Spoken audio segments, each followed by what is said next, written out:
I want to take a couple of moments to kind of talk to you about what's going on around the country, what's going on around the state, and then of course what's going on around here in the city.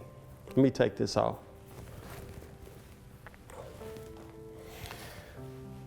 The George Floyd death has caused a number of different issues to arise, not only here in our city, but around the country.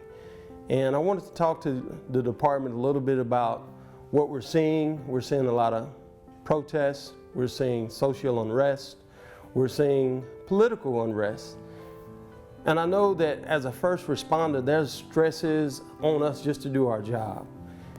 And so I wanted to talk to you today about what our next steps are, and also as a native son of this city, some of the changes that we're going to experience, some of the cultural differences that we need to address, and then how we should move forward as a department. This isn't easy. This is going to require a lot of patience, not only from you, our members, but our command staff, and even our city. We're going through a rough time right now. COVID-19 came in and really decimated the area. We're still in the midst of COVID-19, and we're seeing the effects daily as our run volume continues to pick up because of the summer. We had just got through a tornado back in October, November-ish. And then if you go back, we had the crane collapse. It's been a rough couple of months for us. I know it's very stressful. I know sometimes dealing with the many issues that come as being a first responder is tough.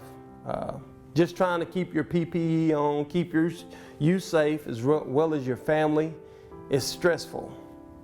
And then you throw on the social unrest, the political things that are happening in the country. It can be tough on you.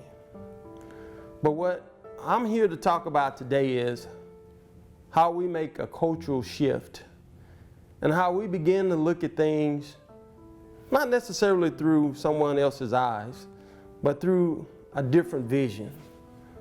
A vision that incorporates understanding, inclusiveness, togetherness, unity. Those are all kind of hallmarks of what we see of the brotherhood and sisterhood of firefighting and being a first responder. It's important that as we move forward, we understand some of the tools that we're going to use. If you see on the IDS, we created, I like to say, the Members United Coalition. That group was created to address some of the quiet issues around the department that sometimes they just don't go address. They're burning under the surface. We don't really talk about them. But this group is designed to bring those things up, to figure out ways for us to process them together, get through it together, understand them together, so we can grow as a team. I'm not saying that everything's going to be easy. I'm not saying that it's going to be a fast process. But what I am saying is that I'm committed as your chief and my command staff to address the issues that have plagued our department for a number of years. I ask you to be also committed. I know sometimes even talking around the kitchen tables, at the coffee pots, it's kind of humbling right now. You know, half the city's not here. We're bringing folks back to work. First responders never left work. The maintenance guys never left work. And so it's very tumultuous right now. But dealing with the issues that we see that are happening in our city and around the country, it calls for us to be unified, to try to better understand each other. We all come from different ages, groups, genders, but it's important as first responders that whenever we go out on a call, our service has to be the best. And that calls for everyone to be able to work together, understand each other, and do it in harmony. Sometimes, you know, as you see on the news, the televisions, there is so much going on. We have daily political rallies or a protest here at the city. And I know that it's really, really a tough time for us. Right now, we've had over 50 members to test positive for COVID-19. And so, thank God, by the grace of God, that we haven't had anyone seriously to go into the hospital. We've had members go in the hospital, but by the glory of God, they've been able to also walk out of the hospital. Can't say that about every department around the country. And so I know this is a stressful time. Our Members United Coalition, back to what that is. That is a group that's designed not only to be able to go out, get information, have our members from inside of the department on the particular coalition to design procedures, policies, look at all the different things that are happening inside of the department, as well as get research from outside of the department to find solutions to help us be better. This is not, by any stretch of the imagination, a one-size-fits-all. I understand that, as well as the command team. But what I am saying is, it's time for us to look at our corporate culture, understand it, really be ingrained in making the change and the shift, to be more understanding, to understand each other. There's a lot of things going on in the world. And there's a lot of things that we see as first responders. I want to make sure that hate is not a part of it in this department. I want to make sure that we're united to be the best fire department here in the world. We have great people that are doing great things. And I, myself, am so proud of how we're handling these just over and over and over these big situations. And the things that we're doing on a daily basis to protect ourselves. And I know right now in the country, this mask issue is everywhere.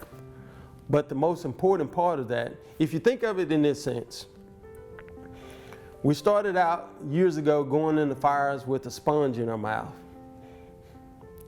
Today, you wouldn't do the same thing. You would use SCBA. A mask is only a tool to keep you safe. If you don't use it, then you're possibly not keeping yourself safe. And so I'm imploring you, and as well as myself, I have mine as well as the staff here, continue to do your temperature checks, continue to do all the things that keep you safe, but also know that we're addressing not only those issues, but the bigger issues that surround the department. We're trying to address those also. And so some of you will be on the team, the coalition. Some of you may be in a research capacity.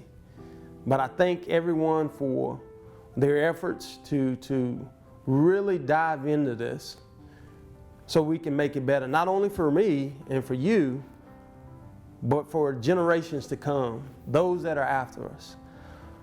One thing that I like to say, and my motto is I want to leave this department better today than it was yesterday, and I want to make sure it's better when I'm gone than it is today. And so we want to make an impact. We want to make sure that the impact that we make is something that all folks will feel, not only inside of the department, but throughout the city. You were all brought here as leaders. You signed on to be first responders. With that comes the indelible responsibility to what? Serve. As we serve, sometimes we get a thank you and sometimes we don't. In this department, we've been through a number of pains, a number of different things that have caused heartbreak in this department. And so we know that feeling. And so right now, I'm asking for us all to continue to band together, continue to push for progress. I know that as we go, it's going to be a bumpy road. Change is never easy. If you see some of the commercials, they said 100 years of firefighting with little change. It's time for change. It's time for us to do things a little differently. And so I implore you, I thank you for this time of listening to me. I thank you for what you do on a daily basis. But I just thought and I felt that it was time for a message to talk about what we're seeing in the country, what we're seeing in our city, and how we're going to address it in our department. And so from me to you, keep yourself safe. We're going to make it through this, and I'll see you next time.